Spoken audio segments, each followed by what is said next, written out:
You are now entering a dangerous liberty zone where God-given natural rights are held sacred and exercised. This is your warning.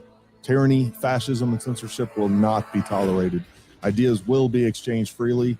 Rigorous debate and open discourse is encouraged. If you are weak and your beliefs are fragile, you should leave now. Prepare yourself. We are now live on the Dangerous Liberty Podcast.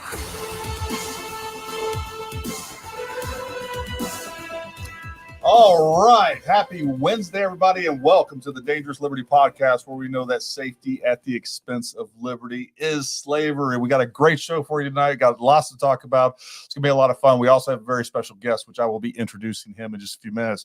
If you will, folks, go ahead and hit that like button. If you're not subscribed, fix yourself right now. And also make sure you hit the notification button. Make sure it says all. We're still having major issues with people telling us they're not getting notifications from YouTube when we launch new videos or live streams or whatever else. So help us fight the man, the commies out there running YouTube, and hit that all on the notifications button. We got a lot to talk about, but before we do, Summer, how was your week? It's good so far. Sweet. Another awesome week getting married to me. Getting some of this. Chris. Speaking of getting some of this, Chris, how was your week, buddy? Robin will fight you. I know she will. I'll tell you, it was my Friday. I'm going to play a little golf tomorrow. Maybe go to Canaan Friday. You know, just get jiggy with it. Must be nice to work for the Govy. I mean, Sean, how was your week back there, buddy? It's been awesome. Thanks. Awesome.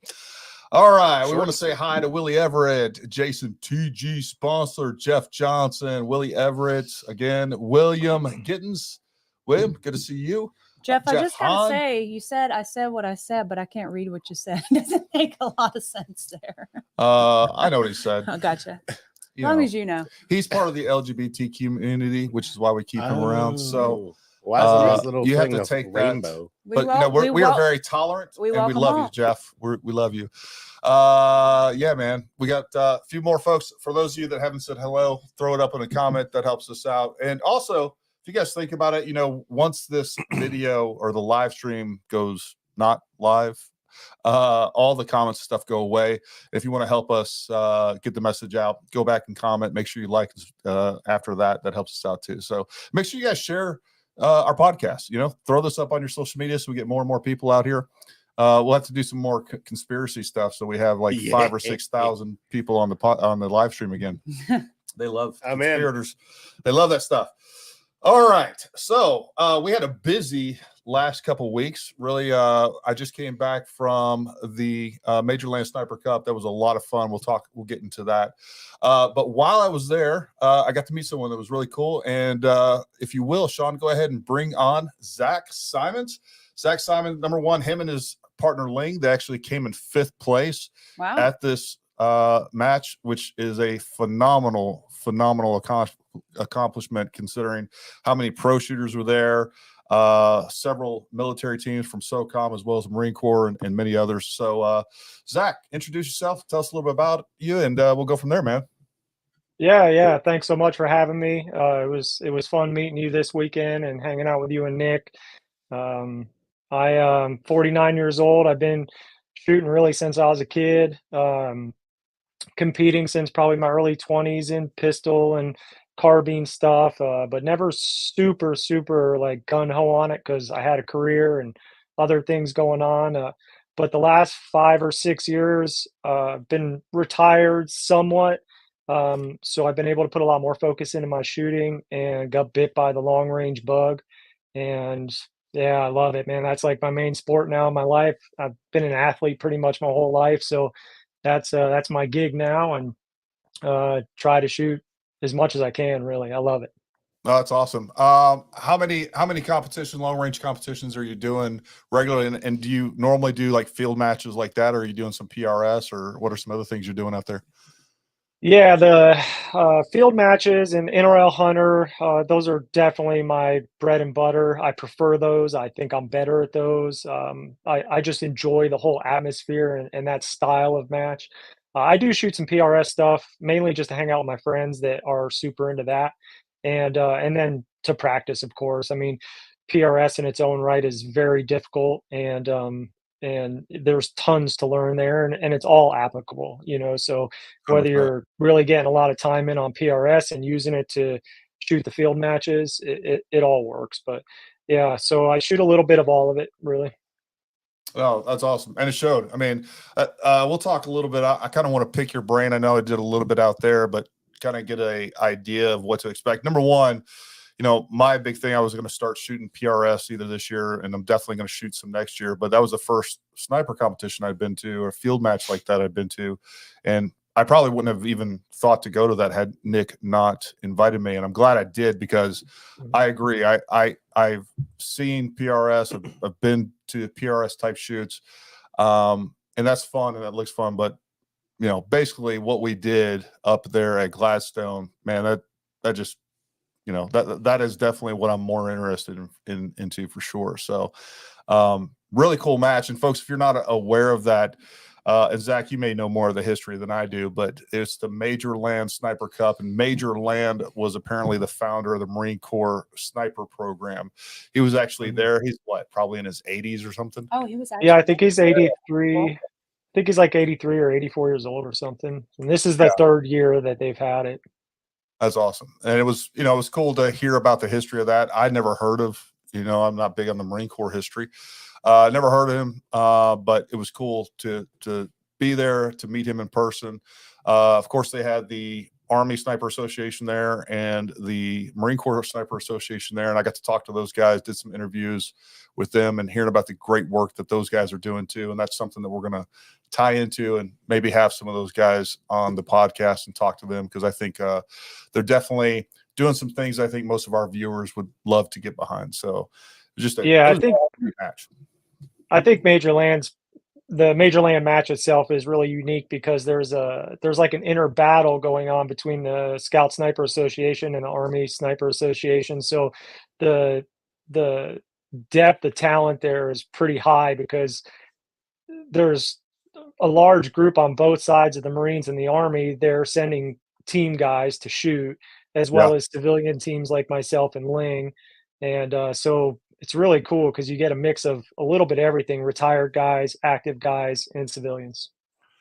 And if I remember correctly, the two guys that actually took first, they were civilians, right? They were just yeah, they're friends of ours. Nice. Ryan McCullough and Ryan Beck. Yeah. And are they like as well professional shooters, or they just do these types of events quite a bit? Yeah. Ryan McCullough is typically paired up with a different guy. His name's Corey. Awesome dudes, great team, and they always do very good at the team matches.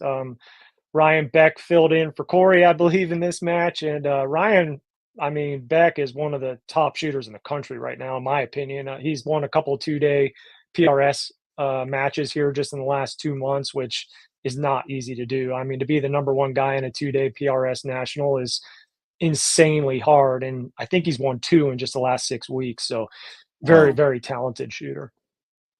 Yeah. So, this event was held down in Gladstone, Virginia. There may be some of our viewers out there. We've actually held a couple of courses out there back in 2017. I just got in my truck. So it was like early 2017. And at the time, there was like we went back out in 18. That's way back. Maybe so. Yeah, it's way back. I was graduating high school then. You're so turd. Me too. You're so they had not done any development on there, and of course, we didn't have the funds to pour into it. But it was a really cool property. At the time, they didn't even have 100-yard zero, or I think you could shoot it starting at like 400 and go all the way out to infinity, pretty much.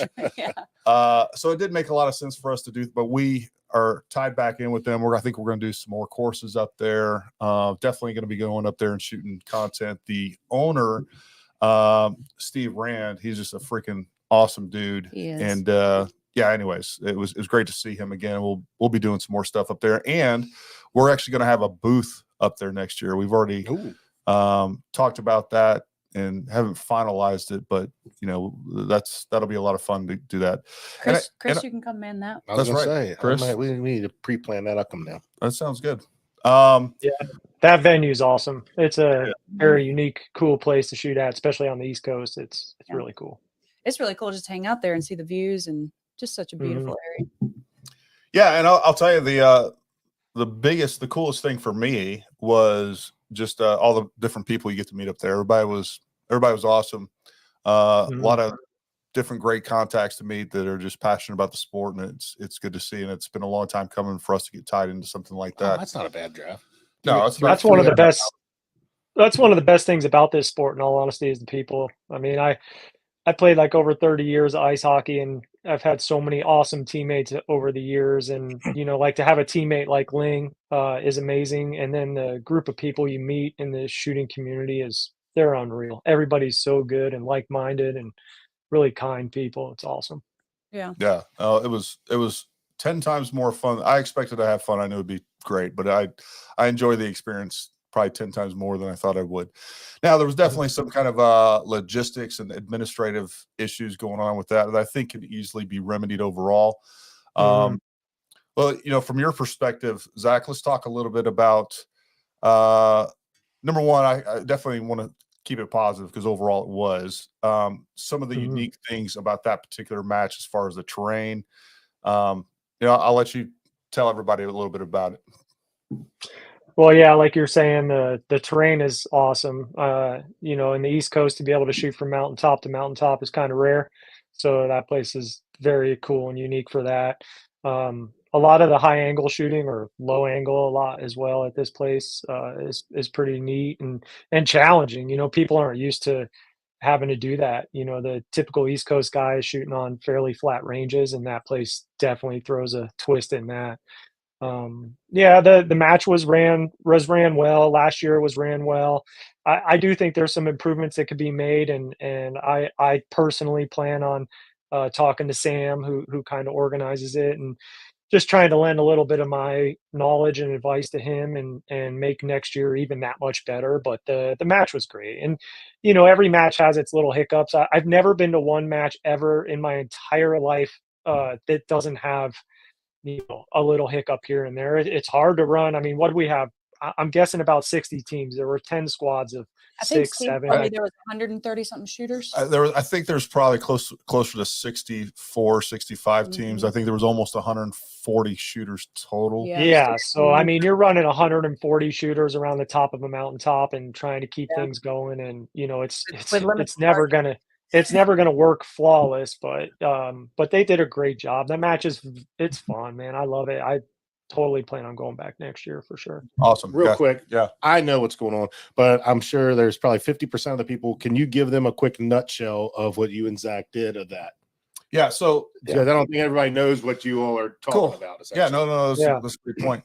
So first of all, it's a kind of a field match. You're basically going from point to point to point where there's different stages set up. And most of these stages, I want to say most of the stages are blind. You basically are getting a brief. Technically, they're considered a blind stage because you don't know exactly what you're going to see up there. That being said, a lot of times we were close enough to at least get some sort of idea, but there's still a kind of there's some mystery there, right? But you're hiking. You're not riding in a car or side by side. No, you're hiking. You're hiking, but Walking, really the points are only like probably the furthest one was probably 200 yards away, something like that. Okay, so a couple hundred yards of movement between each stage. Now there was so the big thing with this from a terrain standpoint is you're on the top of this mountain, and there's basically probably about a mile-ish ring around the top of that mountain. And all around that mountain are different stages shooting off of the mountain, right? So basically a 360 around the mountain. It's a full circle, yes. Well, no, I'm saying as far as the stages going around. Yeah. Not the pretty road. much. Yeah. Obviously not in that one area where they had all the tents and stuff. Sure. So you're walking from stage to stage. It's not that physical as far as moving there. Now there were some times where you into one, or we finished and you basically had to walk the entire way back, and it's literally uphill both ways. But again, I mean, there's guys out there. There was guys out there in their 60s and probably some in their 70s that were really out of shape, and as far as I know, they're still alive. Some of those guys didn't complete all the stages though. Oh, did they? See, so maybe we got that statement, Gary. It definitely helps in any shooting sport to have some bit of physical fitness. Yeah, but I need to again, there was. Now they did have shuttles. If there was like a big movement, they would come pick you up in a shuttle. A lot of times Nick and I didn't wait. We just walked back to where we were going. You were men. And you are carrying a lot of gear. That's right. I mean, between the rifle and the gear, you probably got almost 60 pounds of stuff to haul around. But it was just a lot of fun. And then, feeling that pressure of going up there, not really know what you're going on. A lot of times you had to find targets. They give you a brief. Hey, this is your target description. You got to find targets. You got to figure out who's the sniper, who's the shooter, who's shooting first. Sometimes that was dictated to you. Sometimes it wasn't. But it is a exercise in, it's an exercise in stress, thinking through the problem solving on the go. And then of course, applying the fundamentals and getting a shot. I didn't realize. So you had almost, I might not be saying the right word, but you had critical target acquisition. That was a sniper shooting back at you and you had to find him in this general area, or I took it as there's your target, hit him. No, there definitely wasn't. No. So a lot of times there was multiple targets on a hillside. Yeah. And it's not even on a hillside. It was a lot of times it was in the brush. I was thinking about this, how you found that's cool shit, that freaking drone operator target. I still don't know. Well, the truth behind that target, is I actually found the T-post that it was on, and I could not see the target itself. And I said to Ling under the clock, I said, "Hey, can you see that target? Is it on top of the T-post?" And he said, "I can't see it either." And I said, "Well, do we assume that it's where the T-post looks like it ends?" And he was like, "Yeah." And I said, "All right, I'm sending it right there." And I basically shot through some brush at where I, from experience, had a feeling the target was going to be. And sure enough, I got the hit on the target. But I couldn't clearly make out that was a target. I knew it was there and I knew that was the target, but I wasn't just aiming at a perfect target like you typically would think you would. No, that sounds like a perfect West Virginia deer hunter. I figured I saw the deer there, so I just sent it and I walked up and he was there. So forgive my ignorance, but how are they knowing what to score? Yeah, that's what I was going to ask. How they know well, the guy, the scorekeeper who's on the spotter, he was, I don't know, Gary, what do you think? 20 yards to my right, and he had a better angle on it, and he could see it. Okay. And you can also hear it. They know where it is. They're on. We were using basically binos, so we didn't have the magnification or the. So they're on bigger a spotting scope. That didn't always help. Yeah, you were saying there was one that you're 100% sure you hit, but you didn't get it. There was two that I got robbed of, but that wouldn't have saved me. So it was steel though. You were pinging steel. It wasn't paper, electronic, or nothing. You're hitting steel, but also sometimes they were far enough away, but you didn't hear the steel. You didn't hear it till tomorrow, and just the type of plates that they were and things like that. By the time that all those targets they were start off painted, but a lot of them, well, depending on where you are in the day, one side of the mountain, you got over there in the evening and everything was in the shadows and in brush. And those targets have been shot all to shit. So it was no joke. And you have, depending on the stage, either 4 or 5 minutes to basically find targets, lays targets. Usually you'll have one shooter getting probably 4 to 6 shots off, and then the other shooter has to get 4 to 6 shots off. And it starts with pistol. And some of those started with pistol. Oh, I didn't know that. Cool. So you have to go over there, shoot some pistol targets, and all within the 4 to 5 minutes. All within the 4 to 5 minutes. It's now I got another question. It's an amazingly short amount of time, and it was a lot of fun and super challenging. It was just a lot of fun. It was a lot of fun. Going in there, luckily I was able to do some train up with Nick. He shot a bunch of matches like this. And so we did a day of training, just working together, make sure we're speaking the same language. We teach positional shooting, we do all those things, but there's a big difference between knowing how to do it and then doing 5 other tasks and then getting into a position very quickly, getting your shots off, moving to another position very quickly, and then having other issues. There was one matter of fact, it was the second day where the stage that Laura was running. Yeah. The rooftop. That was off the rooftop on the second day, right?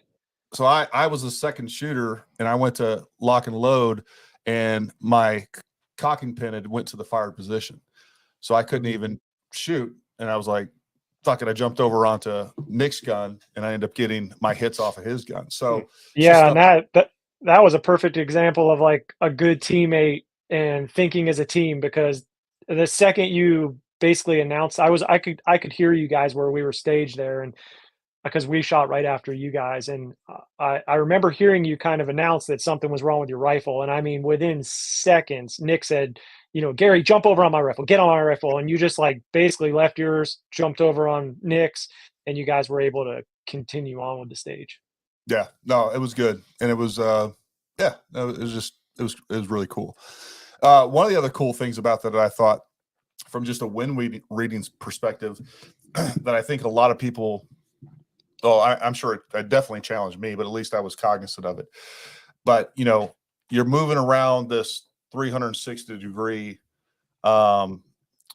events. So you're moving from one target to the next. So you might be shooting off the mountain in this direction and you get one reading. Now you've moved 100 yards over here. And a lot of guys were carrying the same wind from the last stage to the next stage. Mm-hmm. And you couldn't, like, not in the Appalachians. It was, it was just really cool to do that. I get it. And I don't know if you and Nick experienced it, but thankfully Ling really picked up on it, and we had like 2-3 tenths of updraft. I can't remember what stage or time of day it was, but I want to say it was on the second day, and he picked up on it right away, and I want to say we ran about 3 stages in a row where we dropped about 3 tenths of dope and made all of our hits. In fact, that stage you're referring to with the rooftop where your rifle malfunctioned, I think we only dropped like 1 first round shot on that whole stage. Like, we did phenomenal, but that stage we had to drop like 3 tenths of dope because the updraft coming up through that valley and pushing all the way up to that top of that mountain, because those targets were at the very peak about 1,000 yards away. Yeah. And there really wasn't any left to right on that stage, but there was 3 tenths of updraft. So you had to drop about 3 tenths of dope to be able to get an impact. Yeah. No, and that's the thing, is like, you have to be, you just got to be wired tight on those wind calls, man. And it's really challenging. And the other thing too, one of the things when you're shooting in conditions like that, where a lot of times when you're shooting across the mountain or across a valley like that, it's really tough to call wind, because as you're looking across there, you may see some mirage that's indicating one thing, but by the time you look down at the bottom of that valley or at the top of that mountain, the wind is doing something completely different. So usually, if you get a miss on something like that because of a bad wind call, a lot of times you obviously, if you see any splash or anything like that, you can make adjustments. Most of those targets and the way that they were set up and just the way that the terrain was around it, you weren't seeing splash. It was going no feedback. Yeah. So it was like, don't know what happened. I guess I'll just try something different. It was cool, man. Yeah, and that facility is pretty unique in that too. For the East Coast, is you get a lot of real open air where typically, you're kind of got on a flat range. You may have a tree line a few hundred yards to your left, and the wind's coming left to right, and that tree line's buffering some wind, and it can be hard to read, but it can also be a little easier. But there, what you're feeling and almost what you're seeing all the way across to the other mountaintop isn't what's happening, 400, 500, 600 feet off the ground with no obstructions. Yeah. So trying to read that initial wind right at your face, and then what you think is happening for mirage or leaves moving on the opposite hillside, it doesn't really tell you what's there, because you're shooting through so much like wide open high air that is totally unobstructed. Wind gradient. So now we have a lot of fast moving wind that has no obstructions. And it's and it all matters. What was the longest and shortest Distance. for that distance that you were shooting? Because I know I'm sure there was the longest target was 2,000. Wow. I don't know. So you basically got down behind a Shytech. I forgot what caliber it was. I don't know if it was 458 or I forgot what caliber that particular one was. So that was 2,000. You shot twice at that one, and then with the you got Shy your own rifle. Yeah. Oh, okay. So you were shooting on their gun, a stage gun. Yeah. And then you got on your own rifle, and I think you got 2 shots at it. I don't know. I'm sure there's probably somebody that hit it with their own gun, but there wasn't many. Ling. Was it the shortest? Did he? Was it? Yeah. Ling hit it with the Shy Tac and hit it with his own rifle. Is it okay if I interrupt with a quick question off Rumble? No. Yes, go ahead, buddy. So it's just because we're on the topic. Otter114 wants to know what rifles did both of you guys use in the good caliber? call. Good call. Yeah, and guys, we'll all those great questions, and we will definitely hit them up from time to time. But let's try to save some of the questions toward the end. We'll give you guys a time to do all that. And if you guys would like, we always prioritize super thinks and chats or whatever they're called as well. I was shooting my Matrix 6.5. It worked great. I did hand loads prior to that. I literally, all I did was load it to velocity, didn't play around with seating depth, didn't do anything with that. The burger. Didn't clean your brass. I heard that from somebody. Well, it was virgin. It wasn't fired brass. Oh, you had virgin brass. He's just going off what Eric Cortina said that day. Oh, I trust him. You're all really. Not a bad move. When Eric said it, I'll be like, all right. And then Especially when I it's was less running work. 140 hybrids, the Burger 140 hybrids, and with no development, it was super consistent. I got it was 0.4 MOA was my group with that when I was zeroing, so I was happy with that. Zach, what were you shooting? Yeah, I shoot a American Rifle Company Archimedes action. I shoot Krieger barrels, and I also use on that rifle. I use an American Rifle Company Zelo chassis, zero compromise scope, and I was just shooting some 130 Hornady ELDMs that always work for me. In fact, I was trying to kind of build a different load for that match, and I just couldn't quite get it together. So I just grabbed what I know works, and it's those 130 Hornadies. So yeah, they did great. And I remember you saying you run those slow. Is that just to be able to spot and splash? What reduce recoil? What's your reasoning behind that? No, that barrel's just a little slow compared to normal. That 130 load in some of my on a 6.5 Creedmoor, by the way, I know that was one of his questions, but my couple past barrels I had with that load in a 6.5 Creed 26-inch barrel are usually high 2800s, 2870 to 2890. And but that particular 130 in this new Krieger I have, which this was the first match with it, was at 2790, 2800. That's about what I was. 2790 was about what I was running the 140s at. So you're getting almost 2,900 feet per second out of those 130s, huh? Yeah, I shot a 130 load in the barrel before this one. For the entire barrel, I shot 130 ALDMs at 2890, and wow. It wasn't hot, but it was it was probably up there a little bit, but definitely not hot. Like I could shoot it in the rain and things like that if I needed to without worrying about pressure. Yeah, you're getting some of the 6mm velocities with a lot better BC.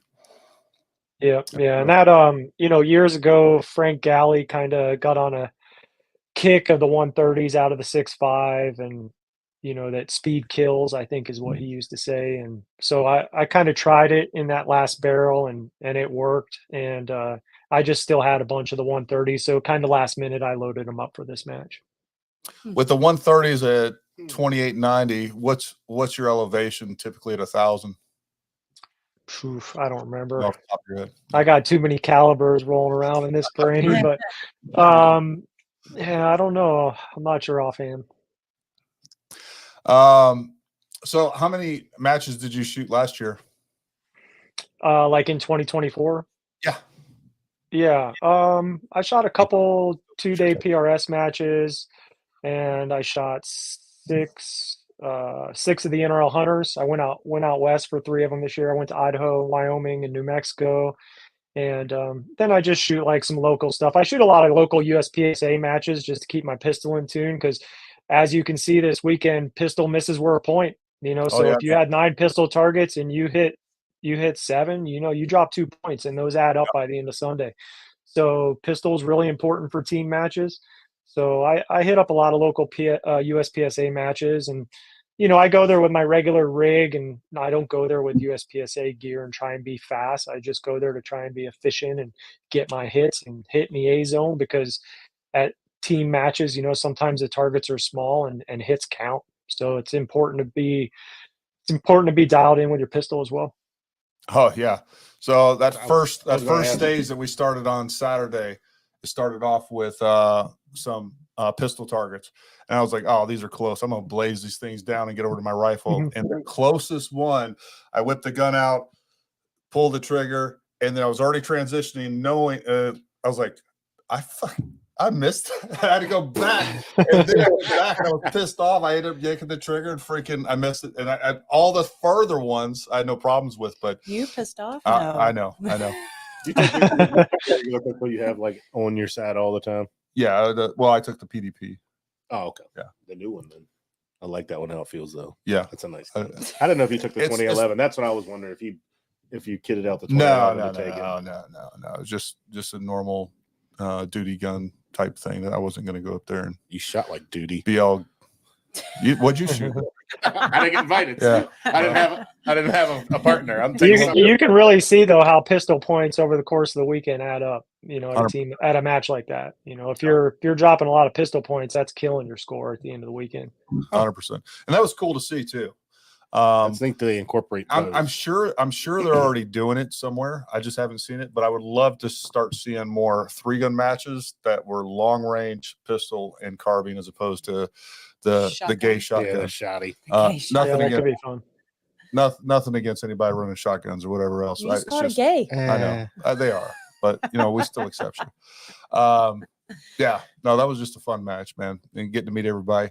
So, you've been doing this for a little while. I know I went around. I'm going to end up releasing a video of some of the interviews I did with everybody there, but there was a few folks that I asked them about, what gear are you using? I asked everybody about their rifle, their setup, and I'll post that video in the next few days. And I also asked, what's the one piece of gear that you wouldn't go to a match without? And then what would you say to people thinking about going to a match that don't feel like they have all the gear, that maybe don't feel like they quite have the skills, or just feel intimidated by the process?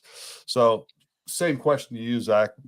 What are some of those things that, and you can expand a little bit more so than what we did over on the mountain? Yeah, for sure. I mean, I think it's really important to note that you don't need anything special to go compete. If you're an avid shooter, there's a good chance you have most of what you need to go and compete already and have fun. And usually the group of guys at most of these matches are super kind with letting you try their gear and test stuff out. And, I know this gets said all the time, but it's true. Guys will let you use their bag or use their tripod or whatever, so that's, if you're apprehensive about going or anything like that, or you don't need to be, just grab your rifle. If you got good dope and you understand how to use it, go shoot and have a good time.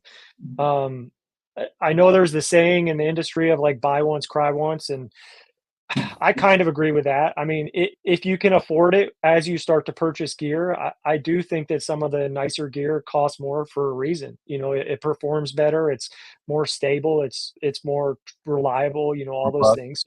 So sometimes that, can be valuable, but in saying that, you don't have to have it. If you just want to go out and have fun and compete, there's a lot of good budget stuff out there as well.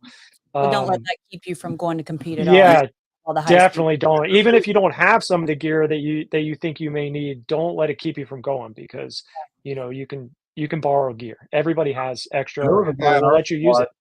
There was a guy in our squad. He brought us. I don't know what his rifle was, but I remember he had a simple duplex reticle, and I think he probably had 30 MOA of elevation on there. So he was just literally Kentucky windage off of everything. And sure, he didn't do great, I'm sure, but I mean, he had fun. Yeah, and he left knowing what gear would help him the next time. Sounds like my kind of guy. Yeah, absolutely. And then a piece of gear that I feel like if you just wanted to buy one thing to go to PRS or a field match or something. Field match, it's weird really, because PRS takes its own gear to kind of run a course of fire, and then field match is a little different. Yeah. Like in a field match, you kind of need to have some range finding binos, but you don't need those in PRS, you know. And but the one piece of gear that works for everything, that if you just had to buy one thing to go compete, would probably be a good bag. And I use a Game Changer. I just think the Armageddon Gear Game Changer is really unbeatable. I like the Schmedium, which is the middle size, with the heavy fill. It just does everything. You can use it as a front bag, a rear bag. I mean, any shooting position really you need to get into. And at these matches, every single shot I take, I feel like that Game Changer is involved somehow. Yeah. I can't think of any time because I didn't bring like a dedicated rear bag. So the Game Changer, I was either using a rear bag or a front bag, one way or the other. You know, they came out with a new Game Changer X. I didn't. Which, by the way, folks, if you want your own Game Changer, ParamountTactical.com. No, what's the Game Changer X? Is it like X shaped? Literally an X shape. Yeah. Like So Game it's got ears on both sides. Yeah. Got it. Yep. What else is some of the gear you've learned to rely on and take with you every match, Zach? Yeah. So for NRL Hunter and team matches, which are, again, what I really enjoy shooting, tripod is nice. I use a really Right Stuff tripod, but you know, it doesn't have to be that brand. There's a lot of other good companies out there, but tripod's really nice for glassing off of. You know, when you got a target 1,000 yards away and you're using a pair of binoculars with a rangefinder in it, it's really hard to get good range. And if you don't get good range on a 1,000-yard target, then you're going to miss. So the tripod's nice to be able to glass off of and get steady and get a solid range so that, you know, you can apply that to your shot. Other than that, nothing special. You know, what's funny is sometimes when I'm like packing up for a 2-day match and I have to drive away and we're staying in a hotel or an Airbnb or something, like I bring a lot of stuff with me, but I find like almost every time before I'm like leaving the garage, I kind of say to myself, like, well, I got my rifle, I got a mag, I got ammo, I got my Game Changer and my tripod and my binos.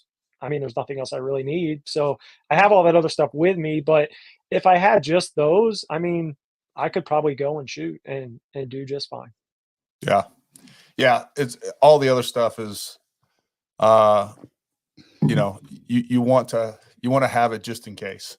And sometimes it definitely comes in handy, but for the most part, there were several pieces of kit out there.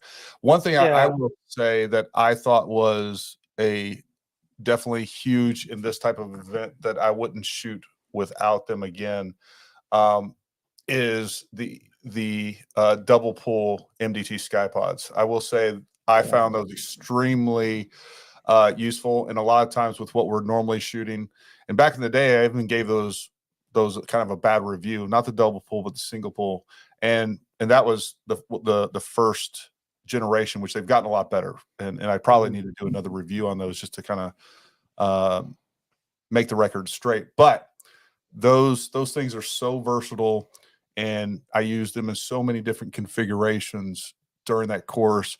And honestly, that is not the bipod that I would use for a lot of different shooting for the most part. That's definitely just like anything. Like there's not one perfect bipod for anything, but I will say that was any match like that, I'm using the double pulls going forward. I thought those were really good. Yeah, and your opinion on that bipod is spot on. And that, you know, lots of people look at that bipod and they're like, oh man, like that is really expensive for a bipod, but that thing does everything. I use the standard pull. I think next year for NRL Hunter, I am going to use a double pull, but I use the standard pull for anything, you know, field matches, NRL Hunter, PRS. But that, it is pricey, but man, that thing is just a phenomenal bipod. There's a few changes I would make. Like I don't use the pano, you know, on it. So I would kind of get rid of that and tighten up that head a little bit and just get rid of that feature altogether, which maybe they will. I would imagine that's some feedback they've gotten, but yeah, I mean, again, that's that buy once, cry once thing, right? You know, like most people don't want to drop the money on a bipod like that, but it is totally worth it. It is just great. I mean, and you can use it for everything, for hunting or anything. I even brought I was one of those. I brought a triple pull, but I never needed it. Where is that? It's in my killing his pack. Don't you worry about that. Yeah. Gary Raids is on supply at the store, so I regularly rob my own shop. I need a store to rob. I know, right? Come rob our store anytime. You go in, free, walk out there with some bandit goggles, and then we'll just bill you for anything missing. Yeah. There you go. It'll be fun. Yeah, that thing was money. I really like that. That was good. Yeah, the versatility in how you can gain height and width and in speed as well, because the 4 minutes goes by as blazing fast with that bipod is just really nice. It's just unbeatable, really. My only regret with that is I don't think the spiked feet on that one did me any didn't. I wish I would have had the rubber feet on it. Anytime that I was shooting in the dirt, the rubber feet would have been just fine.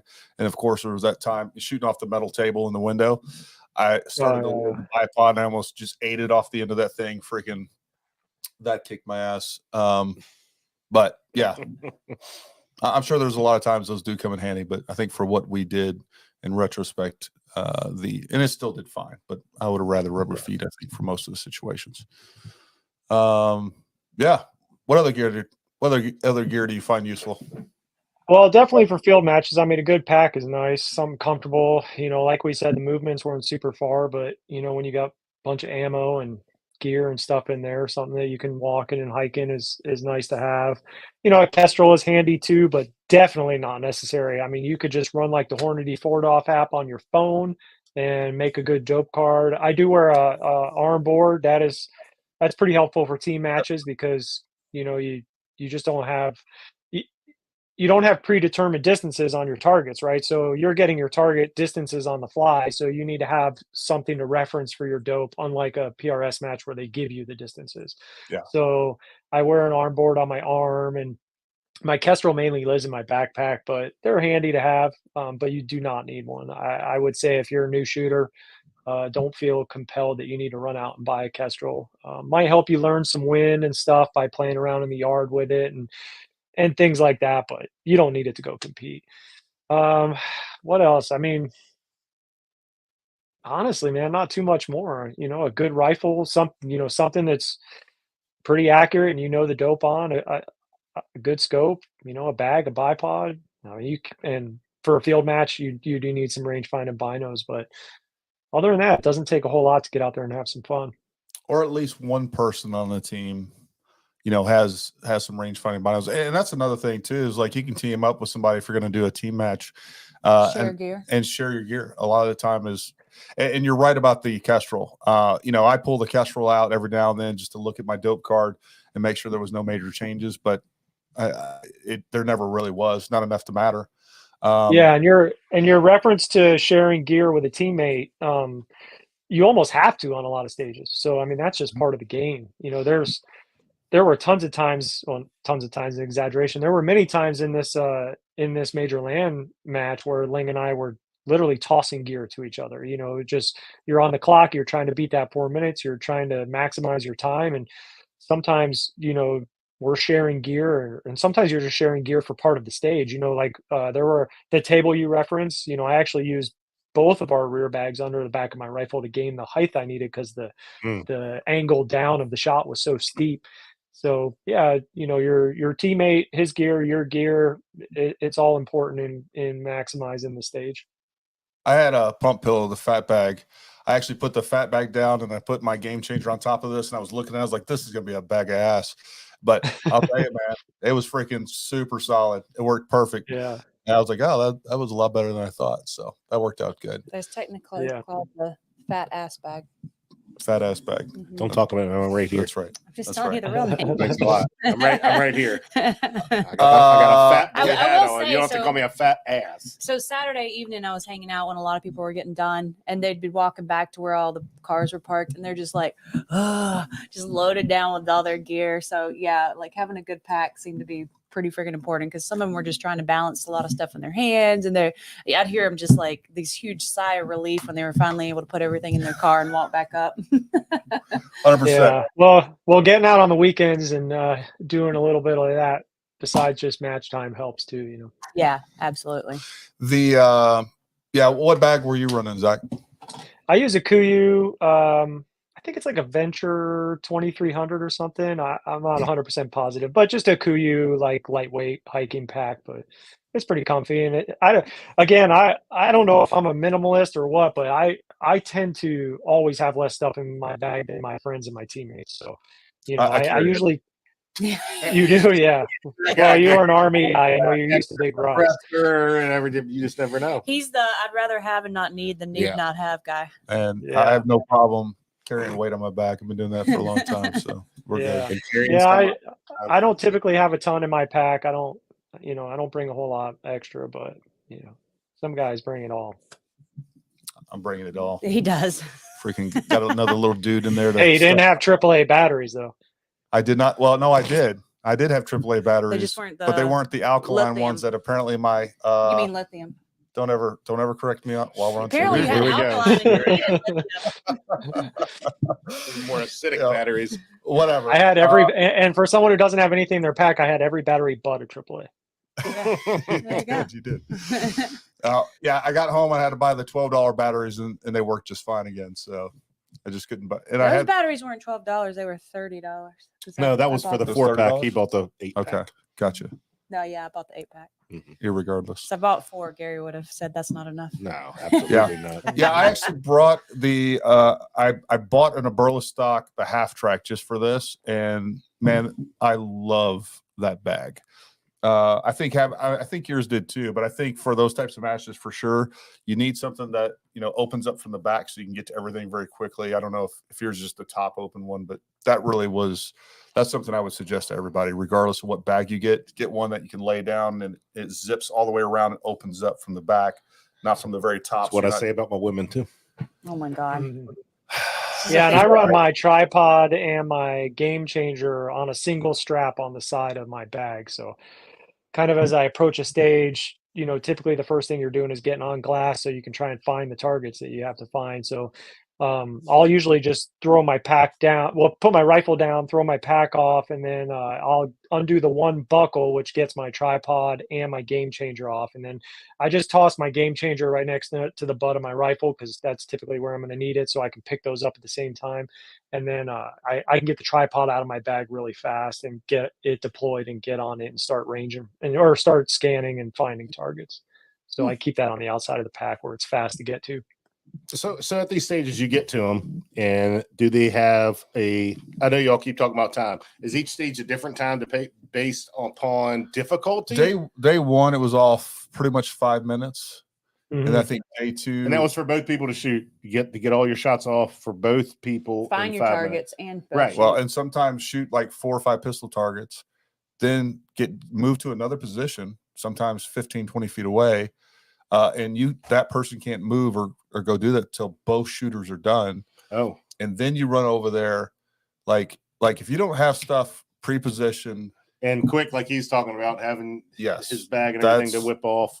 You're not digging through your backpack trying to find it. Yeah. Wow. Yeah. That's wild. Find the targets. I mean, sometimes there was a couple of the targets that it took me or Nick, like a minute to find. So they just say they're down there, or they don't even tell you that. You just say, know. Look for this shape. So there'll be a placard.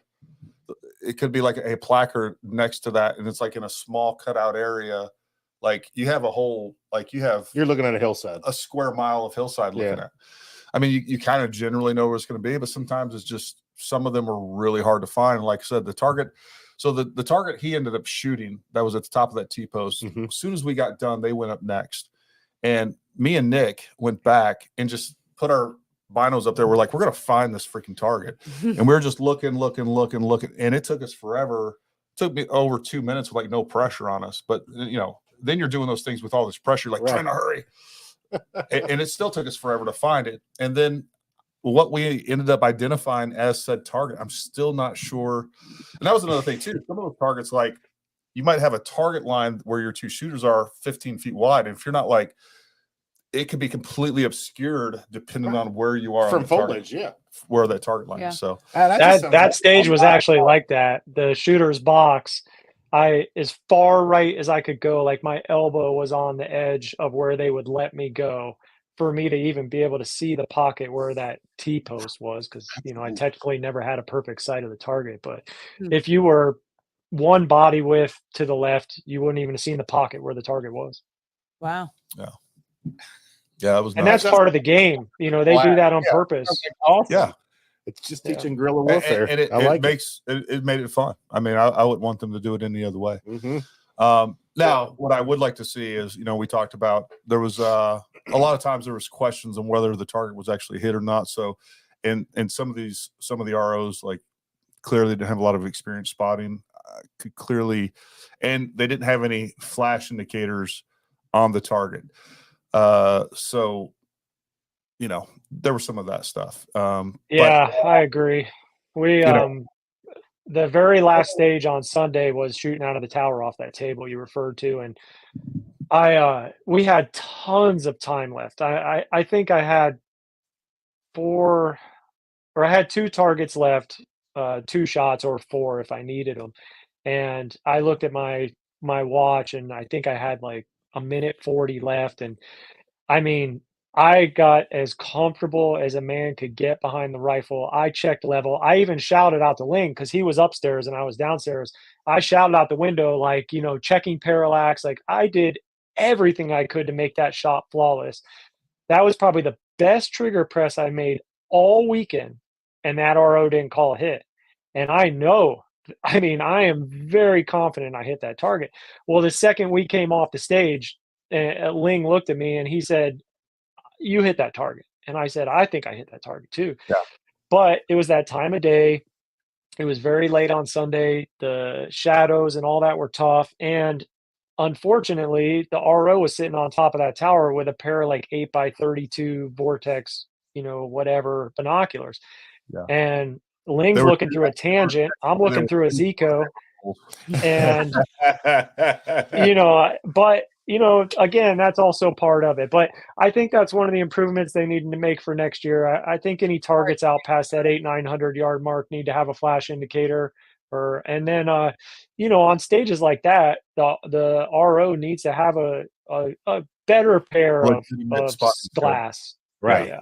That makes sense. Next time, I got 2 swirls that I'll bring out there for them. They can borrow. I'm joking. They will never borrow. Yeah, no, I mean, that honestly, that needs to happen sometimes. You know, like a lot of people will let an RO use a top tier piece of glass because, hey, it makes a difference. My big 80 millimeter objective lens swirls, and just so they can use it while we shoot. This is like, here you go. Here's the problem. I have seen you use those for less. Oh yeah, 100%.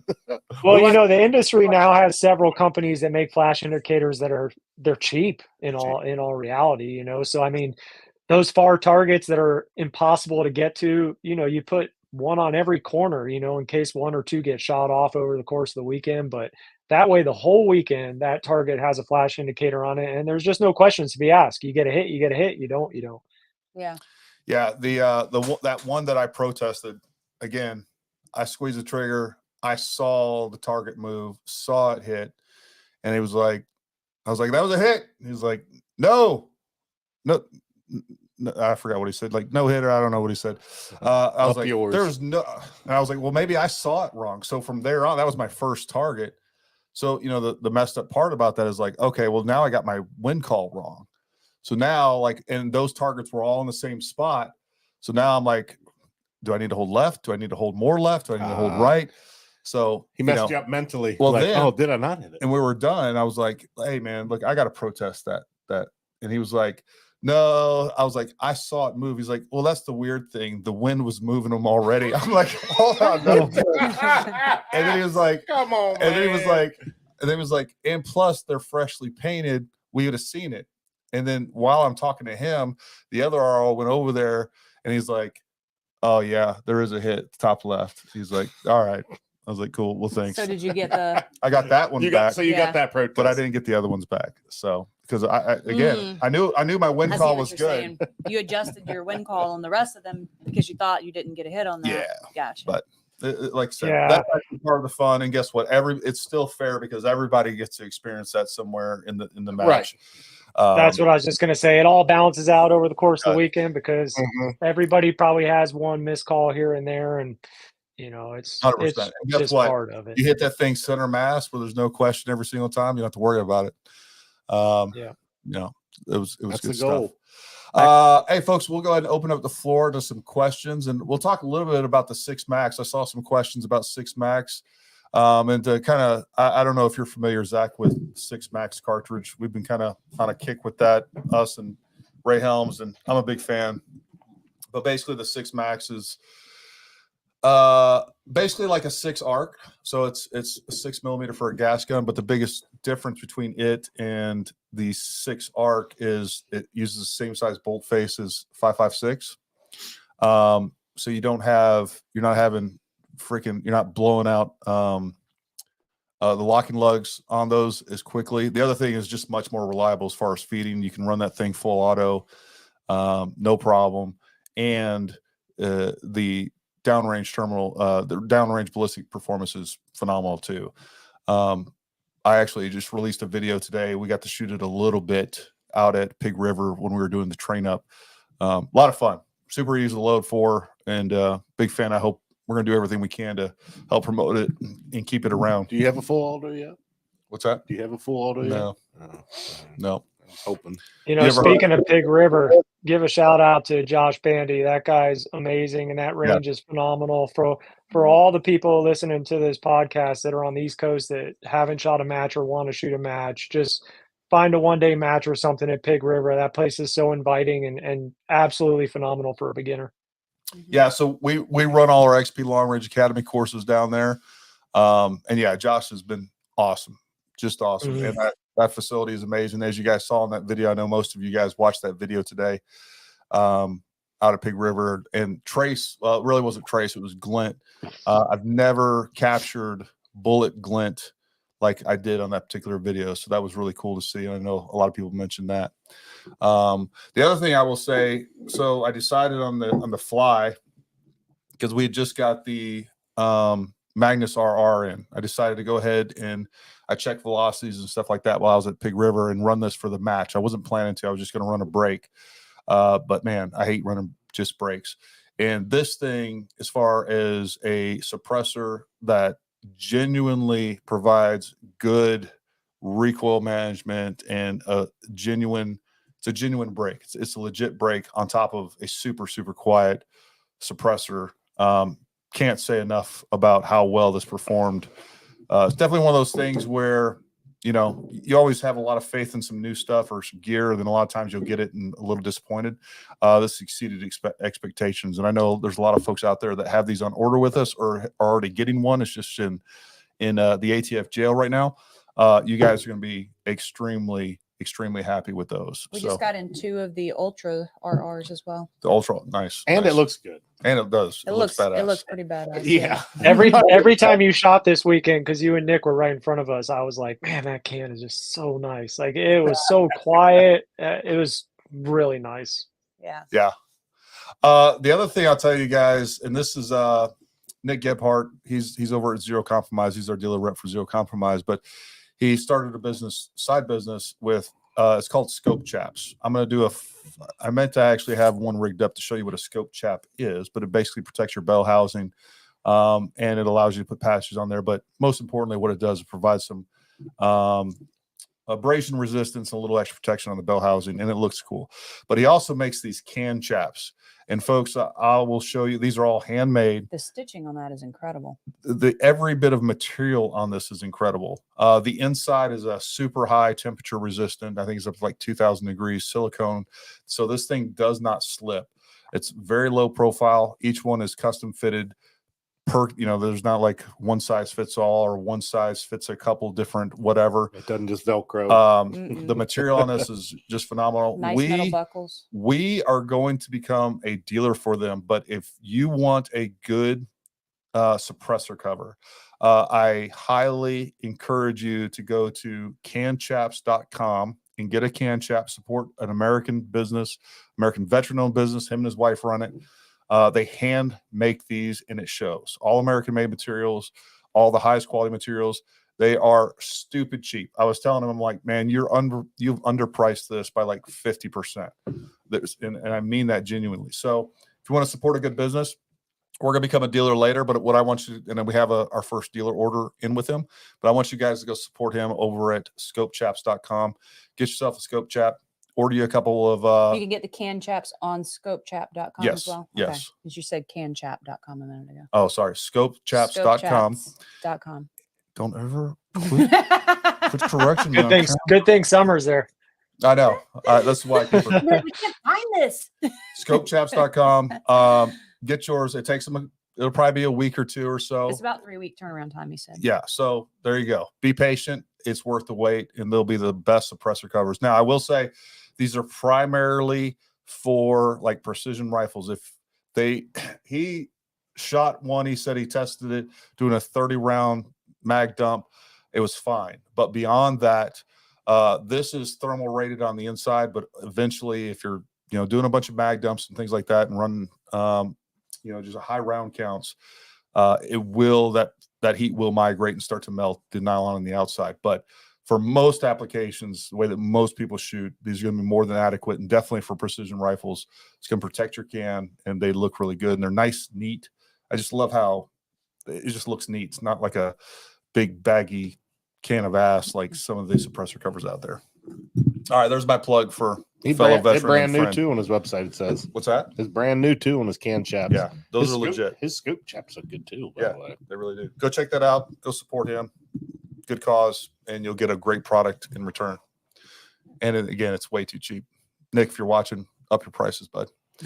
You better go buy now before Nick ups his prices. He's got all kinds of colors too. It doesn't have to be multicam, guys. No. He's got black FTE, Alpine. He's got white camo, multicam black, Ranger green, air. He's got it all. Yeah.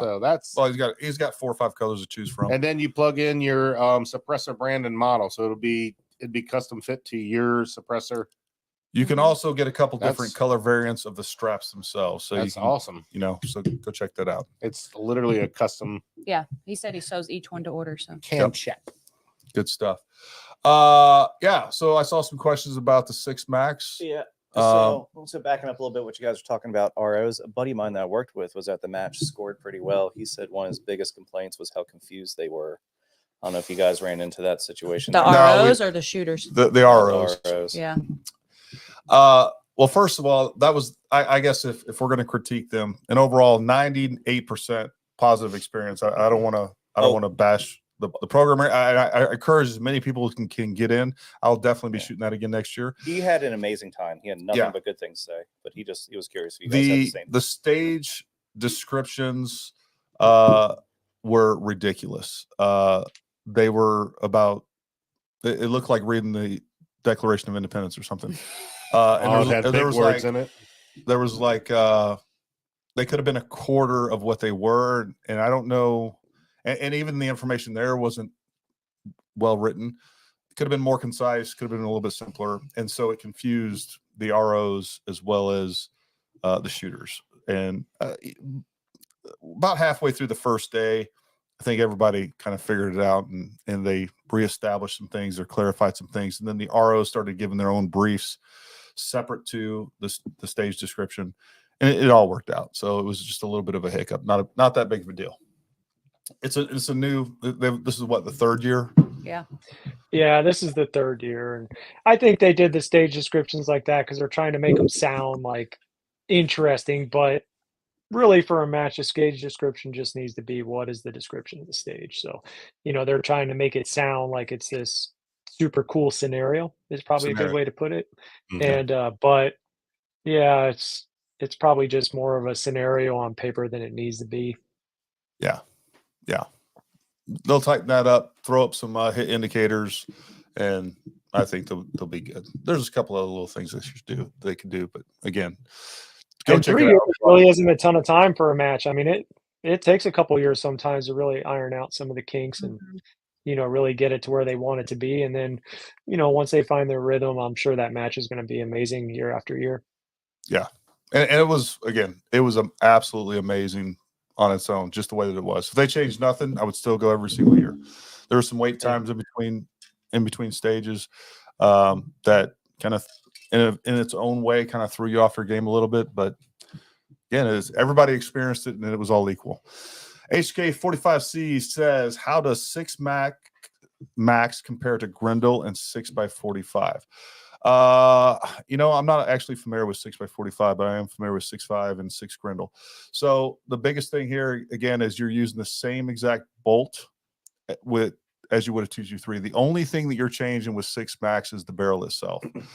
So there's that. The other thing is higher capacity. Also, the velocities are a little bit higher. And most importantly, the biggest thing that separates 6 Max apart from all the other small frame cartridges out there in my mind, and the reason, and this is the number one reason I haven't ever jumped on those bandwagons, is reliability. Whether you're talking about a bolt gun or a gas gun, 6 Max is going to run, and it's going to run well. So, you know, I mean, they're looking at, with the 80 grainers, they're almost getting almost 3,000 feet per second. With the 95 grain, I was shooting 2650. So a lot of potential. You know, really what the 6 Max is compared to some of these other ones is a true replacement for 5.56. It does everything 5.56 does, but it also gives you the additional range and the terminal ballistic effects, or even the external ballistic capabilities of a much larger round. So, you know, it's been phenomenal. And that Sons of Liberty gun, man, yeah, I was talking to Otter over there he was texting me today about it because he got one.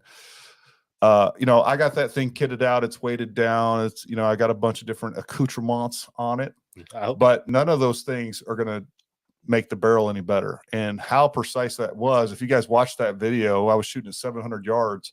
I was stacking rounds at 700 yards with that. And the first time I took the first loads that I went out there, shot well under a 1 MOA.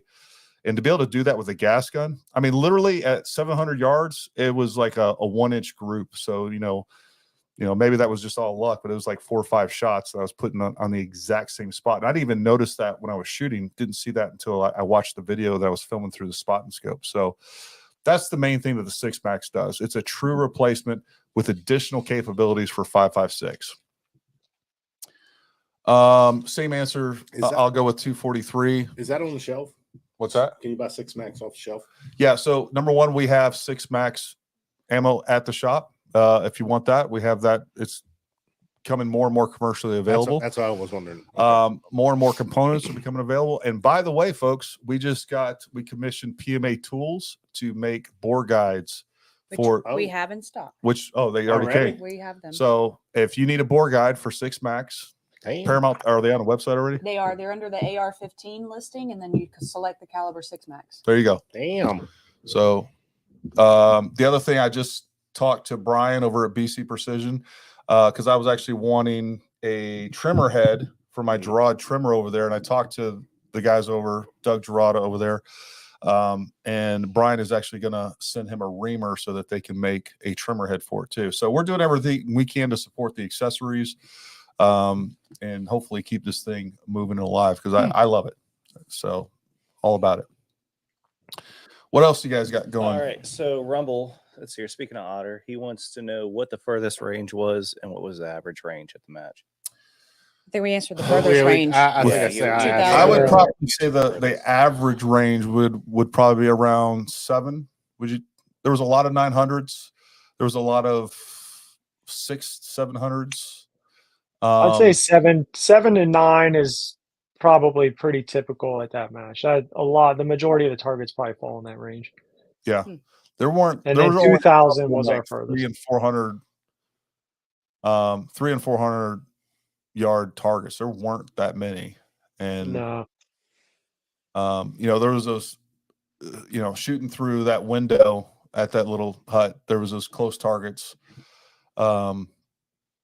And I can't really, you know, other than like the little side shoot type stuff. We had some movers. We had some robots. Those are actually really cool. Yeah.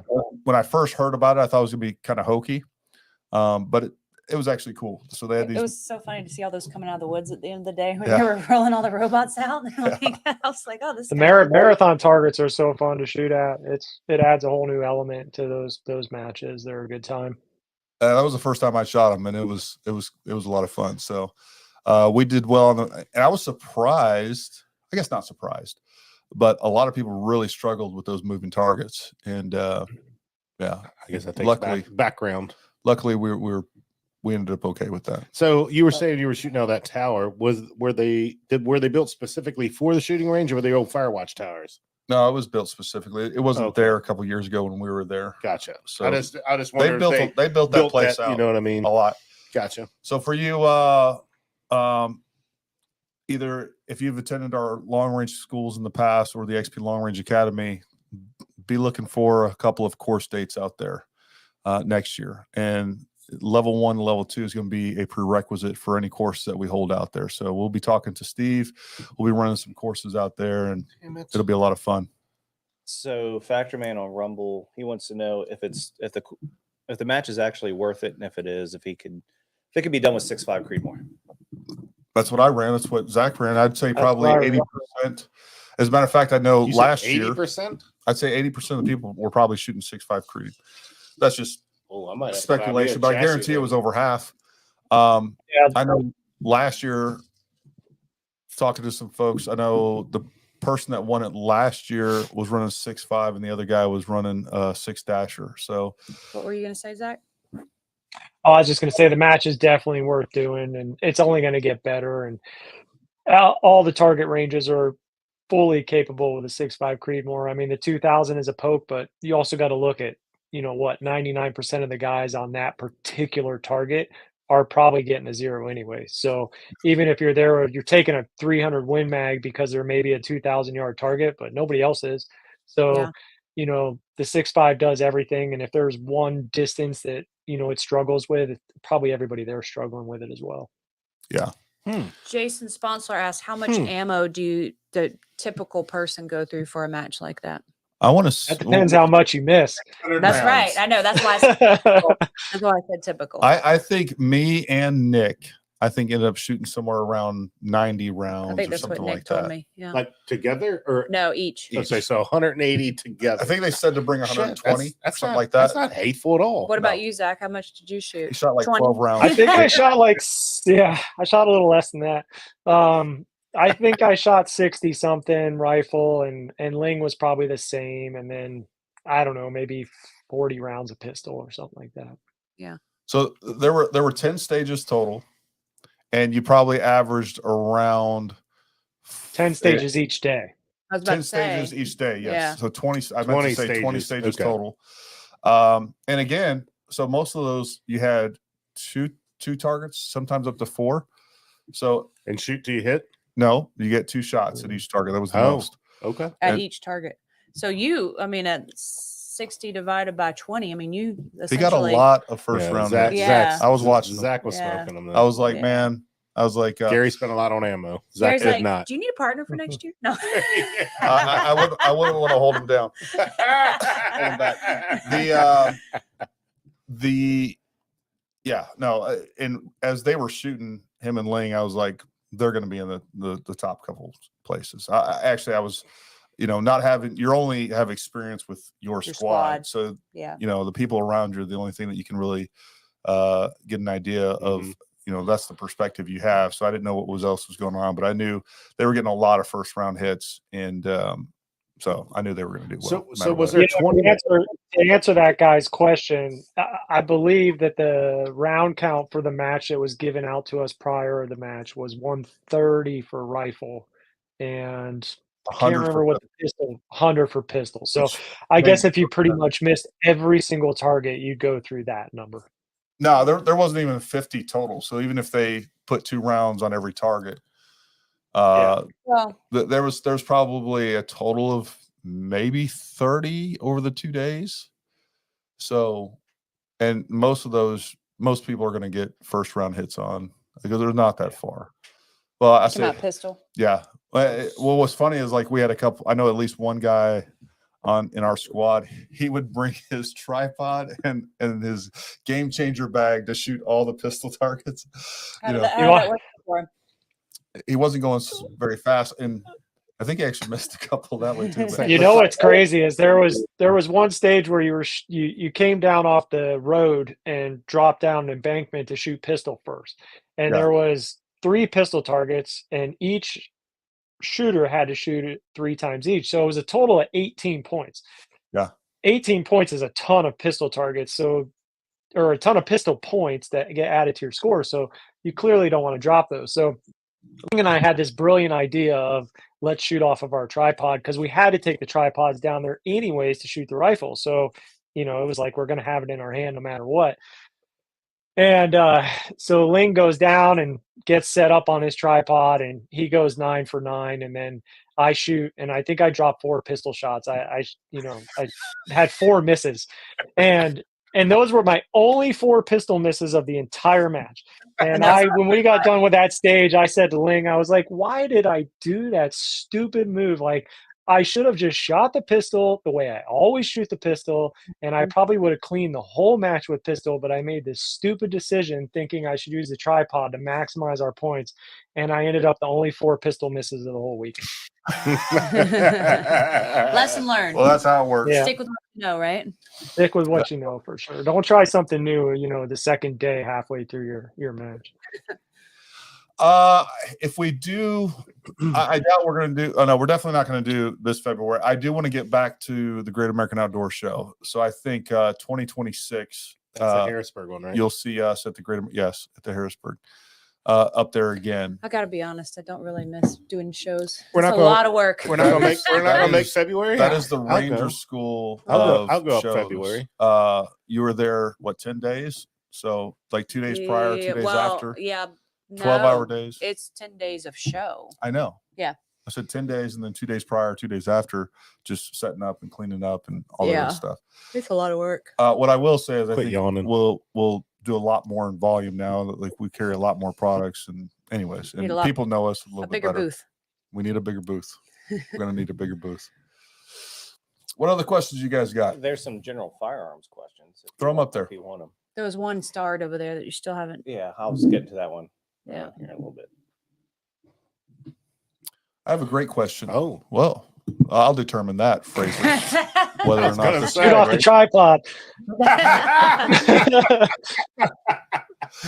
Last time at the range, I was sighting my red dot for my handgun. I wasn't. Yeah. So that's one of the things I tell everybody. Like, you need a good mechanical zero. I highly recommend and show all my students to use a tripod or to shoot off something so you can get a mechanical zero to where you're not inputting a bunch of bad habits into that zero of your red dot. That red dot also will, at that point, it's going to give you that feedback of whether or not it's you or the red dot. So you need to take the shooter out of that red dot zero as much as possible. The other thing that will probably help, just because of the variance or the dispersion of pistol ammo, that's one thing I don't think people realize, is shoot that at 15 yards. 15 yards is a great zero for a red dot, pistol red dot. A lot of times when people are out there shooting at 25 yards, folks, you'll be surprised at how bad pistol ammo, especially if you're just shooting, some ball ammo, you can have that thing completely locked down. And you'll have a 4, 5, 6 inch group sometimes, and that's primarily due to ammo. So just be aware of that. Can I add something to that too? Absolutely, please. Yeah, I think too, when you're setting that like mechanical zero, like you're talking about at 15 yards, which is where I zero my pistol, but I think it's important too, like if you have a bag or something up on your tripod and you're trying to get that perfect zero, is to try and be behind the red dot the same way that you would present it out in front of your face, so you're not getting any parallax issues inside the red dot. Because if you're kind of doing this number behind a tripod to try and get that thing sighted in, that's not going to line up with your eyes as it is when you're really out presenting it the way you do when you shoot. So try to not like let that offset get going in the red dot when you're trying to get that zero right. Yep. Great advice. I want to say that's exactly what we did that day. We sighted all those Walthers in out there. You said, stand back. I was like, all right. Sorry. Because I was doing what you said, Zach. He was all up there. I was up on it like this. He was like, stand the hell back. I was like, okay. He was waiting. I was waiting for that slide to bite him in the face. I'd have been cool with it. Maybe you look like I did something. Did you get scope bite? What were you shooting? 300 Win Mag? No, 9 mil. 9 mil Walther with a red dot. Yeah. I have a question. I'm a moron. You're not a moron. On 2 of my scopes, my finger touches the glass. Touched. Oh, Touched the glass. My Touche. finger smudge. So first of all, Fraser, I have a complete guide How to clean your rifle the white way, the definitive guide. Whatever. Stop correcting me. Just Matter of fact, if he's Like real she high runs speed the back shop or there, something. Sean can throw a link up for that. But I talk about the correct way to clean your optics as well as the rest of your rifle. So, yeah, go check that out. John Esmond, I believe that is the Trigger Tech logo on his hat. And I'll just Yeah, give you one of the things I'll recommend is they're really nice are the Zeiss lens kits on our website. It's a nice small package. It carries everything you should need. The wet wipes, that's another thing. The Zeiss wet wipes that we have on there, those lens cleaning wipes. I keep those in my truck. I keep them in every gun bag I have for cleaning optics, sunglasses, whatever else. They're super handy. Nope, not that one, Sean. Second one. How to clean your rifle, the definitive guide. Yep, there you go. Yeah, I'll share it. Yep. There you go. Click that link. Share. Share. I remember my first time operating a The computer. problem is you guys are all talking to me. I know. Focus on what you're doing. Move over here. Focus on what you're We Copy. can't. You Beautiful. distracted us with the screen. doing. Well, you should multitask and pay attention. Copy. There you go, Fraser. There you go. Yeah. What other questions we got? Any other questions, gripes, or complaints about summer? Mm-hmm. I have a question. Make sure you that like, does it. subscribe. Would y'all miss Go this? jump on our down below too is the link to our newsletter. Look, we don't spam you guys. We don't sell your information. Yeah. So Well, for the right price. No, I'm just kidding. I'm kidding. We don't sell your information. depends. So far, we haven't got an offer big enough. No, we don't sell that information. We don't do any of that stuff. And we only send out relevant information. So deals, exclusive deals. We talk about deals, especially like we can't advertise deals on things that are covered by the Second Amendment on this channel. So that's where you're going to get that information. Chris, what were you about to ask? Nothing. Oh, okay. Oh. Freaking call the ATF on you, Sarge. Freaking go to jail for life. Jason will bail you out. Jason's sponsor will bail you out. All right. Well, folks, if you guys got nothing else, Zach, what else? What other advice you got to anybody out there thinking about getting into long range competition or any competition in the shooting sports for that matter? Just go for it. Just go do it. Find something local if you can. You know, if you got buddies you shoot with at the range, I'm sure one of them, you know, knows about a match or already does something, and just tag along. Just go have fun. You know, the group of people are so kind, so don't let there be intimidation with that. And you know, everybody's a beginner. Everybody has a first match, right? I mean, so just go and have fun and get into it. I think you'll be pleasantly surprised with how enjoyable it is and how great the camaraderie is. And, you know, so yeah, just go do it.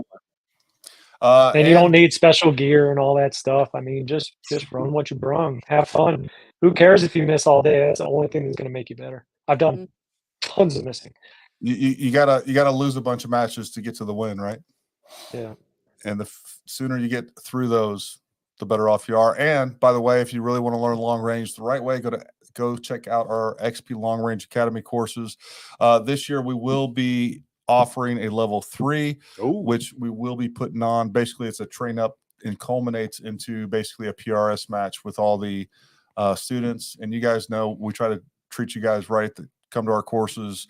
Top prize is a Zeiss LRPS 3 every single course, a Fat Boy tripod, a Accutech bipod, and we got other sponsors. Those are 1, 2, and 3.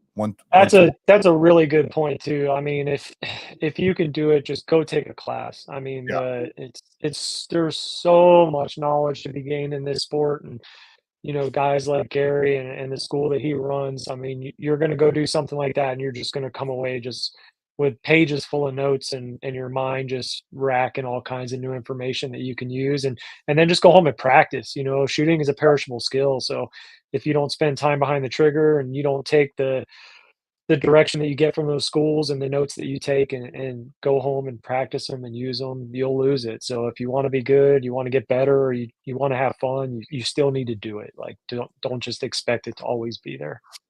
Yeah. And, you know, on top of just me, you know, Ray has done a lot of competition, which Zach's shot with Ray a bunch.